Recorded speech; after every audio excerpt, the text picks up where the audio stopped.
ED का inquiry होने के बावजूद उनको अरेस्ट नहीं किया। तो ऐसी कौन सी शक्ति, ऐसी कौन सी महाशक्ति शिवा रेड्डी के पीछे लगी है जो उसको अरेस्ट नहीं करवाने दे रही? हितेंद्र ठाकुर, भाई ठाकुर, ये जो इनका परिवार है, उन लोगों ने अपनी संपत्ति और अपना पैसे जमा करने के लिए ऐसे अधिकारियों को यहाँ पे लाया है कि बोल देंगे भैया लोगों ने वैसे विराट की वोट लगा दी। अरे भैया लोगों ने थोड़ी ना बनाई है।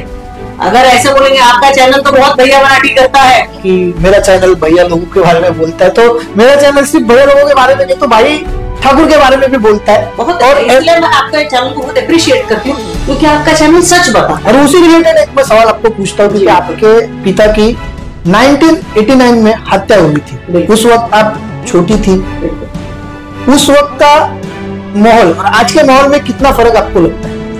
देखिए, माहौल वही है, स्टाइल चेंज हो गया, माहौल वही है, आज भी उनके हिसाब से चल रहा है। जो भाई ठाकुर ने किया है उसको लेकर के अभी आपके मन में क्या चल? देखिए, मन में तो जब तक मैं जिंदा हूं तब तक ये सत्यता तो कोई बदल नहीं सकता। आपण पाहताय टॉप 10 महाराष्ट्र न्यूज। गेल्या काही दिवसांपूर्वी वसई विरार शहरामध्ये 13 ठिकाणी ईडीने छापेमारी केली। या कारवाईमध्ये बहुजन विकास आघाडीचा माजी नगरसेवक सीताराम गुप्ता, वसई विरार शहर महानगरपालिकेचा उपसंचालक वायस रेड्डी अडकला।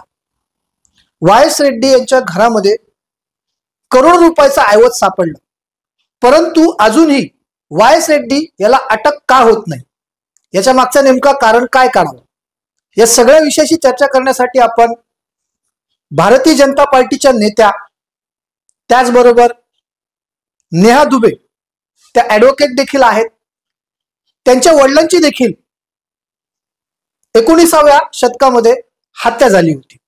ते प्रकरण देखील खूप गाजलं आणि त्या प्रकरणातच भाई ठाकूर यांना जेलमध्ये सुद्धा जावं लागलं। जाणून घेऊया खरंच भाई ठाकूर यांची दहशत वसई विरार मधून संपली आहे का? Neha madam, top 10 Maharashtra news channel में आपका स्वागत। कुछ दिनों पहले 13 जगह पर ईडी ने छापेमारी की। वायस रेड्डी के घर पे तो करोड़ रुपए की संपत्ति मिल गई। क्या लगता है आपको इन सबके पीछे कौन हो सकता है? देखिए, सबसे पहली बात तो अगर हम शुरुआत करें तो ये जो वायस शिवा रेड्डी है, जब वो ये हमारे यहाँ पर आए तो उसके पहले सिडको में थे। तो सिडको से ऐसा क्या शिवा रेड्डी के अंदर ऐसी कौन सी क्वालिटी दिखी या ऐसे कौन से गुण दिखे कि उनको इमीडिएटली यहाँ पर लाना पड़ा? यहाँ आए, यहाँ आने के बाद भी आप लोगों ने देखा कि उन्होंने कितने काले कारनामे किए कि एंटी करप्शन ने उनको अरेस्ट किया, वो भी दूसरे को पैसे देते हुए, क्या उसको कहते हैं, पैसे देते हुए और दूसरों को करप्शन का पैसा देते हुए, ताकि आप शिकायत ना करो, हम आपको पैसा दे रहे। जनरली ये होता है एंटी करप्शन में अधिकारी फंसता है, और यहाँ पे अधिकारी कंप्लेनेंट को पैसा दे रहा है कि आप शांत रहो। तो ऐसा हुआ, उसके बावजूद फिर से इनको वापस लाना पड़ा। तो ऐसा कौन सा गुण इनमें दिखा कि ऐसा कौन सी पढ़ाई इन्होंने की थी कि इनको लाया? तो उसका सबसे पहले जांच होना चाहिए। और जिस तरह से आपने बोला कि अभी भी अरेस्ट होने के बाद उनको ईडी का इंक्वायरी होने के बावजूद उनको अरेस्ट नहीं किया, तो ऐसी कौन सी शक्ति, ऐसी कौन सी महाशक्ति शिवा रेड्डी के पीछे लगी है जो उसको अरेस्ट नहीं करवाने दे रही? तो वो शिवा रेड्डी को, मुझे ऐसा लगता है, जो सागर, जो एक बहुत बड़ा दरिया जो है विरार में बैठा है, वो वहां से जो बह रहा है और वो इसको सपोर्ट कर। कौन दरिया मतलब कौन? हितेंद्र ठाकुर, मैं स्ट्रेट बोलूंगी, ऐसा कोई विषय नहीं। हितेंद्र ठाकुर, भाई ठाकुर, ये जो इनका परिवार है, उन लोगों ने अपनी संपत्ति और अपना पैसे जमा करने के लिए ऐसे अधिकारियों को यहाँ पे लाया है। लेकिन कुछ लोग तो कहते हैं कि अभी बदलाव आया है, उनका कुछ चलता नहीं है। अरे ऐसे कैसे बदलाव आ जाएगा? 35 साल का उनका राजपाट है, क्या एक इलेक्शन में उनका बदलाव आ जाएगा? क्या ऐसा नहीं होता है। कॉर्पोरेशन आज भी उनके हाथ में थी, सबको पता है। और भले कॉर्पोरेशन अभी ठीक है, प्रशासक काल आ गया है, लेकिन फिर भी उन्हीं की दहशत आज भी चल रही है। उन्हीं के इशारों पे हर एक टेंडर पास हो रहा है, उन्हीं के इशारों पे हर एक काम हो रहा है, और उनके नगर सेवक नहीं होने के बावजूद भी हर वो काम कर रहे हैं जो जिस तरह से नगर सेवक करता है। और यहाँ पर तो कुछ नहीं है, सब अपना ही खा पी के मस्त है, बाकी क्या कहना। लेकिन यही है कि जो प्रोटेक्शन हितेंद्र ठाकुर ने शिवा रेड्डी को दिया है, जो क्लियर दिख रहा है, सबको दिख रहा है, हालांकि ये तो ऑफिशियली बोलना एकदम ये है, लेकिन जो प्रोटेक्शन वो दे रहा है, उस प्रोटेक्शन के वजह से ये सब हो रहा है। और ये सब क्यों शिवा रेड्डी को प्रोटेक्शन दे रहा है? क्योंकि जिस तरह से शिवा रेड्डी ने कुछ अमुक 5-6 सीए के बोलने पर या आर्किटेक्ट के बताने पर कुछ अमुक बिल्डरों को ही उसने जो सीसी दिया है उनकी जांच होनी चाहिए, और वहां जांच होने पे पता चला, मेरे हिसाब से तो शिवा रेड्डी के पूरे कार्यकाल पे ही जांच होनी चाहिए, या तो फिर एक एसआईटी का गठन होना चाहिए। और जो 2009 में अपनी महानगर पालिका की स्थापना हुई थी तब से लेके आज तक के महानगर पालिका के सारे कार्यकाल का पूरा अगर जांच बैठे, कहाँ किसका पैसा क्या गया है सब पता चल जाएगा। और अगर ईडी के पास इतनी यंत्रणा है तो उनका जो सीडीआर होता है, फोन का सीडीआर चेक कर लेते, उसमें भी बहुत सारा डिटेल मिल जाता है। ऐसा तो मुझे बताने की जरूरत नहीं है, कहाँ बैग भर भर के पैसा आ रहा है जा रहा है वो सब पता चल जाता, किससे ले रहे किससे नहीं ले रहे। वो तो इधर ही रश्मि रेसिडेंसी बिल्डिंग में रहते हैं शिवा रेड्डी, कितने उसी बिल्डिंग में आप भी रहती है, तो आपकी तो 24 घंटा उनके ऊपर नजर होगी। नहीं, बिल्कुल मेरे पास इतना बिल्कुल फालतू टाइम नहीं कि मैं किसी के ऊपर नजर। लेकिन कभी आपकी ऐसी बातचीत होती थी क्या पड़ोसी के नाते? नहीं, पड़ोसी नहीं है, वो दूसरे विंग में रहते हैं, मैं दूसरे विंग में रहती हूँ। लेकिन ये है कि ठीक है दिखे, मतलब कभी इत्तेफाक से देखने के बाद वगैरह कभी ऐसा? हाँ, ऐसे कभी नीचे मुलाकात हो जाती थी, जैसे होली दहन वहन में ऐसे एक आधा बार मुलाकात हुई थी, तब मुझे पता चला था वो हमारे यहाँ रहने आए, तब उससे पहले मुझे पता भी नहीं था। लेकिन मेरा वही कहना है कि मुद्दे पे कि अगर उनका सीडीआर चेक किया जाए, जहां वो रहते हैं वहां का सीसीटीवी फुटेज चेक किया जाए, तो कितने बिल्डर आ रहे हैं, क्या बैग लेके आ रहे हैं, क्या लेके जा रहे हैं, कितना गिफ्ट आ रहा है, और सबसे बड़ी बात इतना पैसा कैश मिलना, ये एक आम जनता की सोच के परे की बात है कि 8 करोड़ 9 करोड़ रुपया कैश मिलना, ये बहुत बड़ा विषय है कि इतना पैसा कैश मिलना।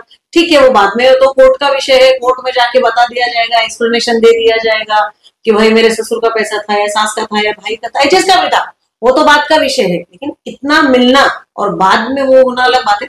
लेकिन मेरे हिसाब से आज भी भले सब बोल रहे हैं कि परिवर्तन आ गया है, लेकिन 100% परिवर्तन नहीं आया है, क्योंकि आज भी उनकी सत्ता भले सत्ता में नहीं है लेकिन कायम है, और ऐसा लग रहा है कि पूरा उनका है। मेरा सिर्फ यही कहना है कि अगर एसआईटी की जांच बैठे, पूरा कार्यकाल के दिया जाए तो सब पता चल जाएगा। सोचिए कितने दुर्भाग्य की बात है कि नवी मुंबई की भी महानगर पालिका तभी बनी जब अपनी महानगर पालिका बनी 2009 में। आज नवी मुंबई को देख के बोलते शान से कि अरे यार मुंबई कितना खूबसूरत बना है, और वसई विरार तो सीधे बोल देंगे भैया लोगों ने वसई विरार की वाट लगा दी। अरे भैया लोगों ने थोड़ी ना बनाई है। अगर ऐसे बोलेंगे आपका चैनल तो बहुत भैया बनाटी करता है, तो ऐसे बोल देंगे भैया लोगों ने वालसुपारा के वाट लगा दिए, भैया लोगों ने ये कर दिया। अरे भैया लोगों ने नहीं किया, अधिकारियों ने अगर वहां का रोड रास्ता सब बराबर बनाया होता तो सब होता। जो लोग सत्ता में उस वक्त से आज भी है वो अगर ढंग से सब बनाए तो सब होगा। लेकिन कैसा है, ये जो पूरी लूट चालू है, करप्शन चारों तरफ, जेड फंड का करप्शन, चाली का करप्शन, ये 41 बिल्डिंग बन गया, सब सोए हुए थे, कहाँ थे? अरे 41 बिल्डिंग में इन बेघरों इन बेचारे लोगों को बेघर किया, उससे अच्छा उस टाइम के अधिकारियों को उठाना चाहिए था कि तुम लोग कहाँ थे कि तुम लोग को दिखाई नहीं दिया गया।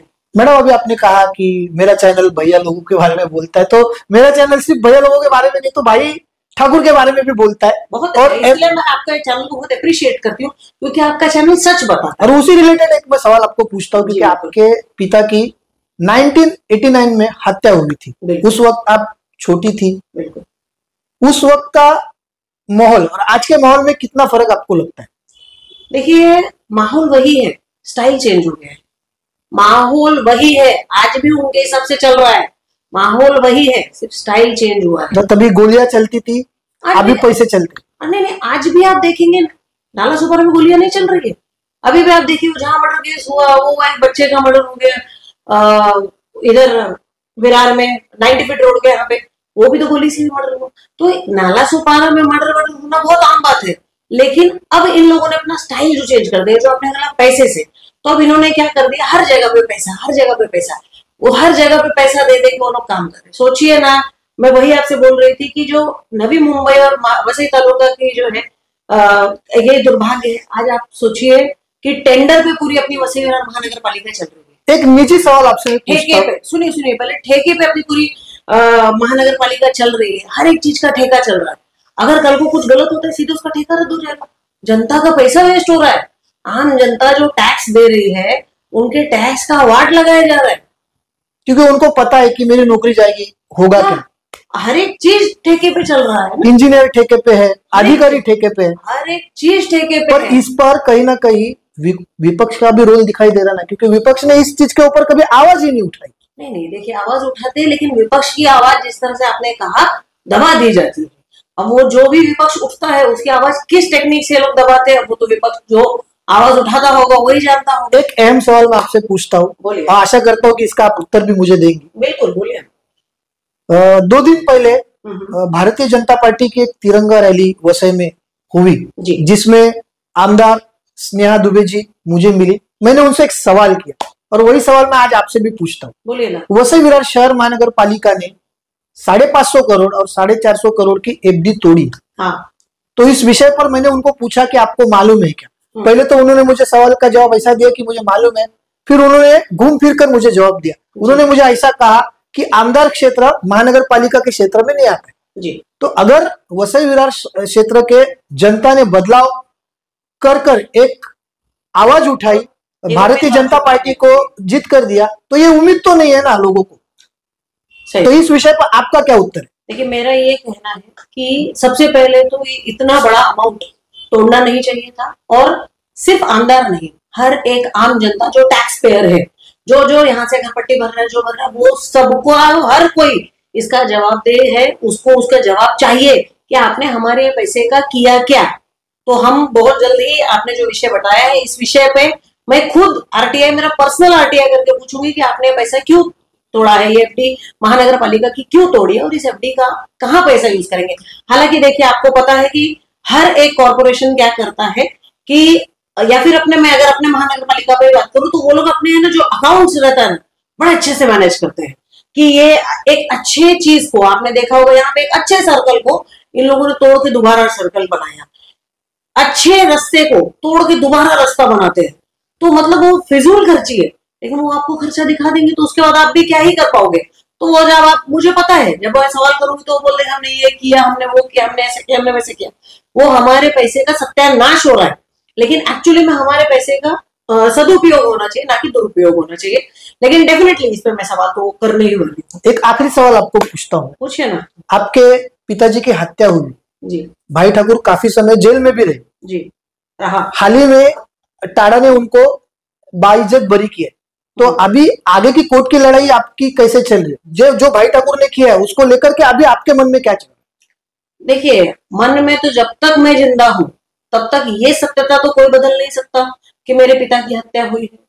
ठीक है, कोर्ट में उन्होंने महंगे से महंगा वकील खड़ा करके उन्होंने प्रूफ किया, चाहे जैसे भी प्रूफ किया, लेकिन हमारी लड़ाई जा रही है। हम सुप्रीम कोर्ट में खड़े ही है और हम जा ही रहे सुप्रीम कोर्ट। ऐसा तो नहीं है कि हम न्यायिक तरीके से लड़ाई मांग रहे हैं। अगर आप मुझसे ये उत्तर चाहते हैं कि जिस तरह वो आके मेरे पिताजी को गोली मारे, मैं उतर के जाके गोली मारूं, तो वो संभव नहीं है। एक महिला भी हूं मैं, और वो हमारा परिवार का, और ना मेरा वहां पे सोच है कि मैं उठ के जाके गोली मारूं, वो सोच नहीं है। लेकिन कानूनी तरीके से जब तक जिंदा है हम लोग, तब तक, मैं तो जब तक जिंदा हूं तब तक मेरी लढाई रहेगी। धन्यवाद। ईडीने जी छापेमारी केलेली आहे त्याच्यामध्ये वायस रेड्डी अडकलेले आहे, त्यांच्याकडे करोड रुपयाची संपत्ती मिळालेली आहे, परंतु अजूनही बहुजन विकास आघाडीचा माजी नगरसेवक सीताराम गुप्ता याला कोण वाचवते? वायस रेड्डी याचा बचाव कोण करते? ही अदृश्य शक्ती नेमकी कोण आहे? या सगळ्या विषयाशी आपण नेहा दुबे यांच्याशी चर्चा केलेली आहे। या सर्व विषयात आपलं मत काय आहे? कमेंटच्या माध्यमातून आपली प्रतिक्रिया आम्हाला नक्कीच कळवा। Top 10 Maharashtra news, Vasai Virar.